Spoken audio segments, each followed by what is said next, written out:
नमस्कार। जन सेवा मित्रों की इंटर्नशिप खत्म होने के बाद में युवाओं के अपने रोजगार के मुद्दे को लेकर धरना प्रदर्शन व आंदोलन व ज्ञापन को लेकर कई प्रकार के आरोप प्रत्यारोप उठे। अब मुझे लगता था कि सारे सवालों के जवाब का समाधान हर युवा को जानना और जो समस्त जो आरोप प्रत्यारोप लगा रहे, जिनके मन के अंदर मंशा है, शंका है, उन्हें ये सारे प्रश्नों के जवाब जानने की आवश्यकता है। इसके लिए आज ये वीडियो बनाना मैंने आवश्यक समझा कि सारी चीजों के मूल बातों के विषय के ऊपर बात हो जाए। सबसे पहला तो एक प्रश्न था कि ये आप ये आंदोलन क्यों कर रहे हैं। देखिए, स्पष्ट रूप से बताना चाहता हूँ, हम प्रदेश के युवा है, पोस्ट ग्रेजुएशन और ग्रेजुएशन के माध्यम से चयनित हुआ है। हम कभी ये नहीं चाहते कि हम धरना प्रदर्शन करें, और न ही धरना प्रदर्शन करने के अंदर हमको खुशी मिलती है।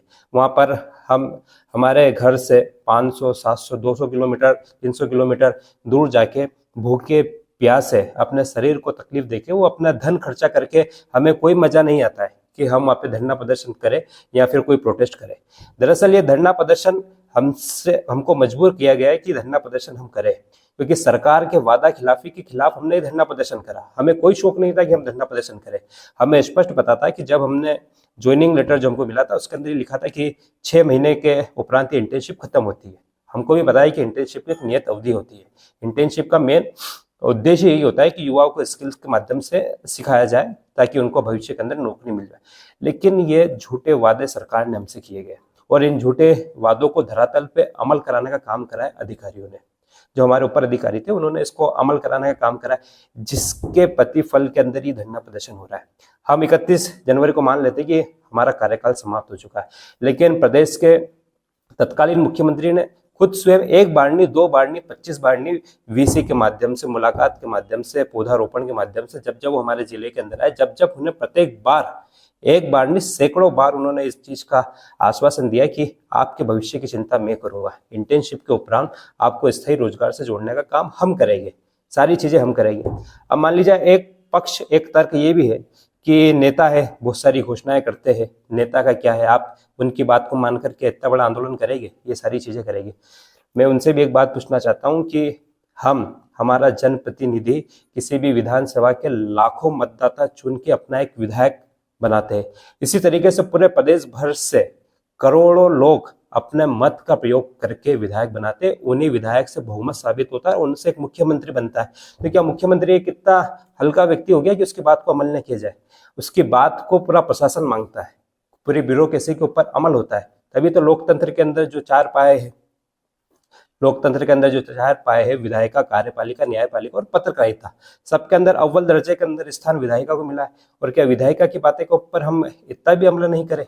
और अगर मान भी लिया जाए, तीसरा प्रश्न कई लोगों का यह था कि शिवराज गए, अब उनके वादों के ऊपर आप लेके उनको कहां तक बैठे? नए लोग आए, नए चीजों से अपनी समझाइए। मैं उनसे कहना चाहता हूं कि शिवराज सिंह जी ने कभी भी यह नहीं कहा था कि मैं अपनी जेब से इस योजना को चला रहा हूं। शिवराज सिंह जी अपने पर्सनल पैसे से इस योजना को नहीं चला रहे थे। शिवराज सिंह जी ने शासन के स्तर पे अटल बिहारी सुशासन एवं नीति विश्लेषण संस्था द्वारा इस योजना का क्रियान्वयन किया था, जिसके पैसे भी सरकार के द्वारा मिलते थे। सिर्फ शिवराज सिंह जी ने कभी ये नहीं कहा कि मैं रहूंगा तो आप रहेंगे। शिवराज सिंह जी ने यह कहा था कि हमारी अगली सरकार के अंदर भी आप रहेंगे। चेहरा बदला है, सरकार नहीं बदली है। अभी भी प्रदेश के अंदर भाजपा की सरकार है। और अगर मान लिया जाए कि अगर सारी योजना बंद करनी है तो समस्त योजना को बंद कीजिए। क्यों लाडली बहना योजना चल रही है? क्यों विभिन्न सारी चीजें चल रही है? पटवारी भर्ती तो शिवराज सिंह जी के कार्यकाल के अंदर हुई है, फिर नियुक्ति देने का काम मोहन सरकार क्यों कर रही है? तो उसी प्रकार से हमारी योजना के ऊपर जो घोषणा हुई है वो तत्कालीन शिवराज सिंह जी के ऊपर है। तो ये निर्णय कहाँ से नई सरकार ले सकती है कि अब हमको इनको नहीं निकालना, प्रदेश के 9300 युवाओं को बेरोजगार कर दिया जाए? ये सरासर गलत है। इसी चीज के लिए हम लड़ाई लड़ रहे हैं। दूसरा, चौथी बात ये है कि आप स्थायी रोजगार की बात कर रहे हैं, किस प्रकार से आप स्थायी हो जाएंगे? ये युवाओं का, लोगों का पूछना था कि क्यों आप स्थायी रोजगार की बात कर रहे हैं। मेरा उनसे कहना है कि आपने हमारे मैनिफेस्टो को पूरी तरीके से नहीं पढ़ा है। हम कभी भी स्थायी रोजगार की मांग के अंदर ये नहीं करें कि हमको गांव का अधिकारी बना दो, हमको गांव का पटवारी बना दो, हमको गांव का ग्राम विस्तार अधिकारी बना दो और हमको स्थायी रोजगार दिया जाए। इतनी चीज को हम भी मानते हैं कि जो युवा है हमारे साथी, कल तक हम भी तैयारी करते थे, हम भी परीक्षा देते थे। अगर बिना सारी चीजें के अगर डायरेक्ट स्थायी कर दिया जाए तो कहीं ना कहीं प्रदेश के लाखों करोड़ों युवाओं के साथ में अन्याय होगा। हम सिर्फ ये मांग चाहते हैं कि हमें स्थायी रोजगार मिले। हम ये नहीं कह रहे कि हमारा स्थायी पद हो, कि हमको सरकारी नौकरी दे दिया जाए। हमको स्थायी रोजगार मिले, जितने वेतन के साथ में जो कार्य हम कर रहे थे बस उसको यथावत स्थायी रखा जाए। हम कभी भी ये चीज नहीं कर रहे कि हमको जो एक सरकारी कर्मचारी को जितनी भी सारी पेंशन मिलती है, स्कीम मिलती है, टीएडी मिलता है, भत्ता मिलता है, ये सारी चीजें हमको अवगत करा दिया जाए, हमको उपलब्ध करा दिया जाए। इस चीज के हम कतई समर्थन के अंदर नहीं है, हम खुद इस चीज को समझ रहे हैं। हमारी सिर्फ मांग यही है कि जो मांग थी कि जो पहले दिया जाए हमको, वही सारी चीजें हमारी जो सरकार ने खुद से जो वादे अमल की है, बस उन्हीं चीजों को अपनाया जाए, यही सारी चीजें हम चाहते हैं। दूसरा, कई बुद्धिजीवी लोग ये भी कहते हैं कि ये तो इंटर्नशिप थी, एक तय तिथि थी, तो इसको समाप्त होना ही था। हम कहीं पे भी, और आपको स्पष्ट लिख के दिया था कि ये इंटर्नशिप है, इतनी तारीख को समाप्त होगी, आप इसका कहीं पे भी दावा या फिर रोजगार के लिए बात नहीं कर सकते। ठीक है, मान लिया जाए, हम भी इस चीज को पर अमल कर रहे हैं, लेकिन क्या पॉइंट टू पॉइंट सरकार भी इन चीजों को मान रही है? उसके अंदर ये लिखा था कि आपको सरकारी योजनाओं का प्रचार प्रसार करके अंतिम छोर के व्यक्ति को लाभ दिलाने का, कनेक्टिविटी का काम करना है। लेकिन क्या वहां पर ये चीज भी लिखी थी कि आपको चुनाव के समय भी काम करना होगा, चुनाव के समय आपको किसी चीज के लिए फेवर के रूप में काम करना होगा? ये चीज क्या उस मैनिफेस्टो के अंदर इंटर्नशिप करने लिखी थी? जब सरकार अपने जो योजनाएं है, अपनी जो बातें हैं, उसके अलग हटके युवाओं से काम करा रही है, और उन्होंने कराया भी है, तो फिर क्या युवा का हक नहीं कि वो उस चीज से हटके भी कोई चीज मांग सके? मांग सकता है, बिल्कुल ही हक है। एक चीज ये थी, कई तर्क ये दिए जा रहे थे कि अगर स्थायी भी कर दिया जाए, सारी चीजें भी कर दिया जाए, तो इसके अंदर आपका ही नुकसान। देखिए, ये चीज हम भी समझ रहे हैं, ये चीज हम भी समझ रहे हैं कि अगर स्थायी भी कर दिया जाए और 8 और 10,000 रुपए के अंदर आगे भविष्य नहीं चलना है इसके अंदर, लेकिन ये जो कार्य था, ये कार्य हम लोकल स्तर के ऊपर करते थे। मतलब जिस गांव के अंदर, जिस ग्रामीण के अंदर, जिस पंचायत के अंदर जो युवा था, वो वहीं के लोगों से कन्वेंस करने का काम करता था, तो इसके साथ में एक उसके सर्वांगीण भविष्य के साथ में दूसरे अवसर भी उसके साथ में उपलब्ध होते थे। लेकिन कहीं भी हम खुद मानते हैं कि मान लिया जाए कि अगर अभी मेरी उम्र अगर 25 साल है और इस योजना को 5 साल का विस्तार मिलता है और मेरी उम्र 30 साल हो जाएगी, और उसके बाद अगर निकाल दिया जाए तो अभी 25 साल की उम्र के अंदर जितने मेरे पास में रोजगार के अवसर है, उतने अवसर मेरे पास 30 साल के बाद में नहीं मिलेंगे। कई भर्ती परीक्षाओं के अंदर मैं एज लिमिट के बाहर हो जाऊंगा।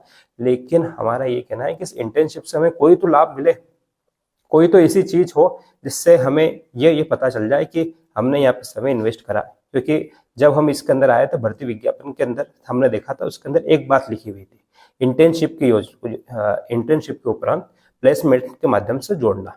क्योंकि अब 31 तारीख समाप्त हो चुकी, मैं नहीं समझता कि किसी का भी प्लेसमेंट हुआ है। और प्लेसमेंट और किसी भर्ती की जानकारी देने के अंदर जमीन आसमान का फर्क है। हमको कई प्रकार से जानकारी दी जा रही है कि यहाँ पे आप आवेदन कर सकते हैं, वहाँ पे आप आवेदन कर दिए। एक बार ध्यान से सोचिए कि प्लेसमेंट और जानकारी देने के अंदर फर्क है या नहीं है। प्लेसमेंट क्या होता है कि किसी भी कंपनी को बुला के कि ये हमारे इंस्टीट्यूट के ये युवा है, और वहाँ पे सिर्फ उसी इंस्टीट्यूट के युवा रहते हैं जिनको रोजगार के लिए आगे प्लेसमेंट दिया जाता है। ऐसा नहीं होता है कि मैंने किसी चीज की सूचना दे दी आपको, जैसे कि हमको गांधी फेलोशिप की सूचना दी गई, एक्सिस माई इंडिया की सूचना दी। ऐसी सूचना तो मैं आपको रोज 25 दे सकता हूँ। अभी थोड़े दिन पहले ही आप मेरे YouTube चैनल पे देखेंगे तो मैंने एक दैनिक भास्कर का एक वीडियो बना के बताया कि इसके अंदर आप अप्लाई कर सकते हैं, इसके अंदर 25,000 रुपये आपको तनख्वाह मिलेगी। तो ये तो मैंने एक जानकारी देने का काम करा, मैंने कभी भी प्लेसमेंट देने का काम नहीं करा। प्लेसमेंट बहुत ही अलग चीज होती है, उसके अंदर जिन युवाओं ने जिस संस्था के अंदर काम करा है उसी का प्लेसमेंट होता है। ऐसे तो सब आवेदन कर सकते हैं। गांधी फेलोशिप के लिए मैं नहीं समझता कि मैं को अगर यहाँ पे अगर मैं आता जब जाके मेरा गांधी फेलोशिप के अंदर होता। गांधी फेलोशिप के अंदर तो मैं सिंपली गूगल के ऊपर या यूट्यूब के ऊपर सर्च करूंगा कि टॉप मोस्ट फेलोशिप, या फिर मैं लिखूंगा कि कहाँ कहाँ पे अभी अब आवेदन कर सकता हूँ, तो वहाँ पे सारी जानकारी आ जाएगी। जो चीज मैं यहाँ पर कर सकता हूँ वही चीज पास वाला व्यक्ति भी कर सकता है। फिर उसमें और मुझमें फर्क क्या है? जो मैंने जीवन का 1 साल या 1.5 साल यहाँ पे जो इंटर्नशिप के अंदर दिया है, फिर उसका मुझे लाभ क्या? इंटर्नशिप में कहीं पे भी इंटर्नशिप के उपरांत ऐसी व्यवस्था नहीं करी गई है कि यहाँ पे आप आवेदन करेंगे तो आपको इसका डिप्लोमा सर्टिफिकेट मिलेगा या फिर डिग्री सर्टिफिकेट मिलेगा, या फिर ये आवेदन करने से आपको यहाँ पे प्राथमिकता मिल जाएगी। ये चीज भी हमको समझ में नहीं। चीज समझ में सिर्फ ये आ रही है कि पूर्ण रूप से चुनाव के 6 महीने पहले इस योजना को लागू किया गया और चुनाव के उपरांत परिणाम आने के 2-3 महीने बाद इस योजना को बंद कर दिया जाए। कुल मिला के यूज एंड थ्रो की पॉलिसी अपनाएगी। यूज एंड थ्रो की पॉलिसी इसके लिए अपनाएगी क्योंकि चुनाव नजदीक था। सरकार चाहती थी कि युवा हमारी जितनी भी योजना है उनका प्रचार प्रसार करे, अंतिम छोड़ के व्यक्ति को जाके बताया कि किस प्रकार से लाडली बहना योजना के अंदर लाभ दिया गया, किस प्रकार से आवाज योजना का लाभ दिया, ताकि जो 5 साल के जो जितने भी कार्यक्रम है वो इस मतदाता को याद आ सके और उसका वोट उसके पक्ष के अंदर चल जाए। ये सारी योजनाएं थी। अब कई बार प्लेसमेंट की बातें तो मैंने आपको बताई, अब चीज़ एक ही आ रही है कि आप इस इंटर्नशिप के बाद में हमारा रेफरेंस दीजिए, हमारे रेफरेंस के माध्यम से आप नौकरी में, तो रेफरेंस भी मैं समझता हूँ कि ये आम बात है। मान लीजिए कि मेरे जो तहसील के एसडीएम साहब है, वो मेरे लिए भी उनका रेफरेंस देने के लिए वो कभी मना नहीं करेंगे, और वही रेफरेंस अगर वो मेरे तहसील के जितने भी युवा है उनके लिए देने के लिए भी वो कभी मना नहीं करेंगे, क्योंकि उनके लिए तो सब समान है। वो कभी भी ऐसा पक्षपात नहीं करेंगे उसके अंदर कि सिर्फ लोकेंद्र के लिए रेफरेंस की व्यवस्था हो जाए और दूसरे व्यक्ति के लिए रेफरेंस की व्यवस्था नहीं हो जाए। तो ये सिर्फ आश्वासन दे के, मीठी बातें करके, चाशनी के घोल के अंदर उतार के युवाओं के साथ में विश्वासघात क्यों किया जा रहा है? हमारी कोई तकलीफ नहीं है, इसके बाद भी हमको कहीं रोजगार के अवसर मिलेंगे, सारी चीजें होगी, लेकिन तकलीफ इस बात की है कि युवाओं के साथ में झूठे वादे किए गए, चुनाव के पहले जो बातें की गई वो चुनाव के बाद में उसको अमली जामा पहनाने का काम सरकार नहीं कर रही है। सभी लोग अपने तरफ से हाथ खड़े कर रहे हैं। तत्कालीन मुख्यमंत्री शिवराज सिंह जी ने जहाँ पे सैकड़ों बार ये इस बात का आश्वासन दिया कि आपकी चिंता मैं करूंगा, जब जन सेवा मित्र धरने के दौरान उनके पास में गए तो वो उन्होंने स्पष्ट ये चीज कही कि अब मैं उस व्यवस्था के अंदर नहीं हूँ, अब मैं आदेश देने की भूमिका के अंदर नहीं हूँ, मैं भी आपकी तरह निवेदन ही कर सकता हूँ। तो फिर ये सारी चीजें क्यों युवाओं के साथ में एक विश्वासघात किया गया? आगे एक बात मेरे पास में आई, किसी ने खुद कहा कि आपने खुद ने विपक्ष के पास जाके और स्थायी रोजगार की मांग करके आपने खुद अपने पैर के ऊपर कुल्हाड़ी मार ली, नहीं तो आपके लिए 6 महीने और बढ़ने की अवस्था हो रही थी।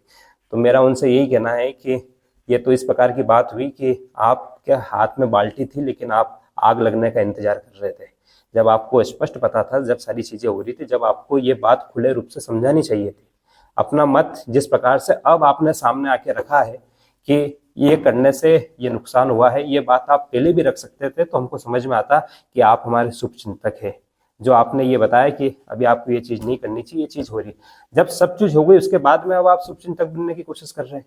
देखिए, जिस प्रकार से जो पीड़ा हमारी है वो पीड़ा आपकी भी है, क्योंकि अगर सेना नहीं रहेगी तो मैं नहीं समझता कि सेनापति का कोई पद होगा, क्योंकि जो घोषणाएं हमारे साथ हुई थी वही कई घोषणाएं सीएम फेलो के साथ भी हुई थी। सीएम फेलो को कहा गया था कि एक बार फील्ड पे जाने के अंदर आपको परेशानी होती है तो आपके लिए गाड़ी की व्यवस्था की जाएगी, गाड़ी के विषय पर भी आपका कोई विचार नहीं है, लेकिन आप व्यवस्था के अंदर है, अगर आप व्यवस्था के अंदर नहीं होते तो आप भी इस बात का खुले रूप से जिक्र करते। और मैं समझता हूँ कि जब आप फील्ड के ऊपर जाते होगे, कोई कार्य करते होगे, तो आपको भी इस चीज का दुख होता होगा कि जो गाड़ी की घोषणा हमारे लिए की गई थी वो गाड़ी हमें नहीं मिली। जिस प्रकार से आपका दुख है उसी प्रकार से हमारा दुख है, क्योंकि प्रदेश की स्थिति ऐसी नहीं है।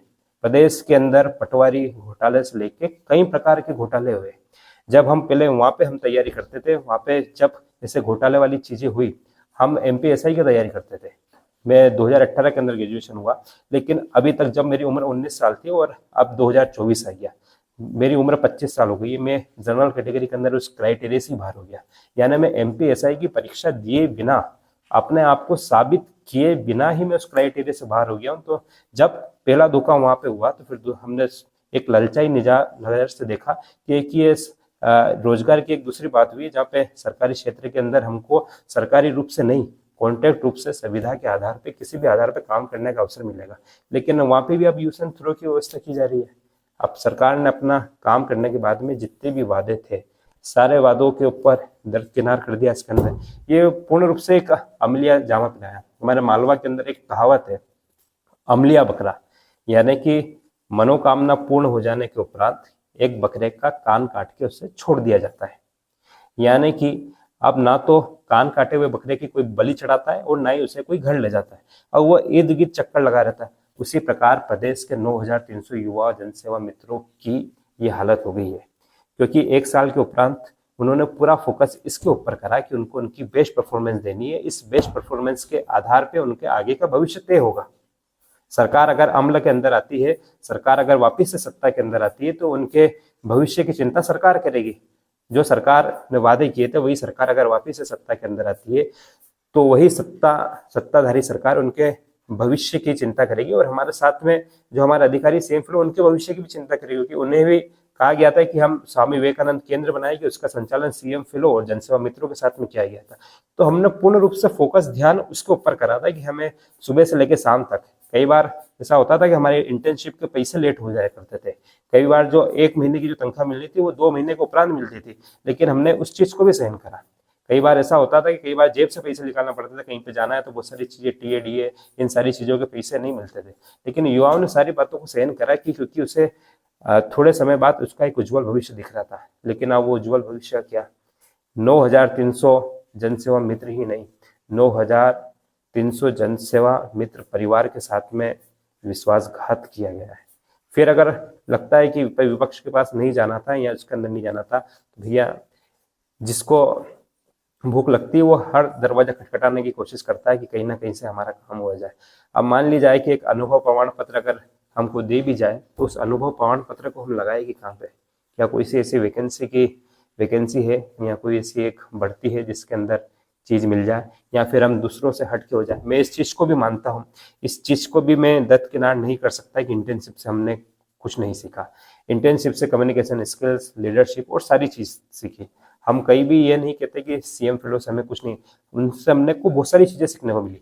सीएम फेलो हमको कभी ऐसा लगा ही नहीं कि ये हमारा अधिकारी है, हमको लगा कि ये हमारे बड़े भाई और बड़े बहन की तरह उन्होंने ट्रीट किया। लेकिन ये सारी चीजें अब दुख पहुंचा रही है कि अभी हम कहीं नहीं है, क्योंकि हमने दूसरी ओर तैयारी नहीं करी। क्योंकि कोई भी नौकरी इतनी आसानी से नहीं होती कि 31 तारीख को इंटर्नशिप खत्म हुई और उसके 5 फरवरी को हमको दूसरी नौकरी मिल जाए।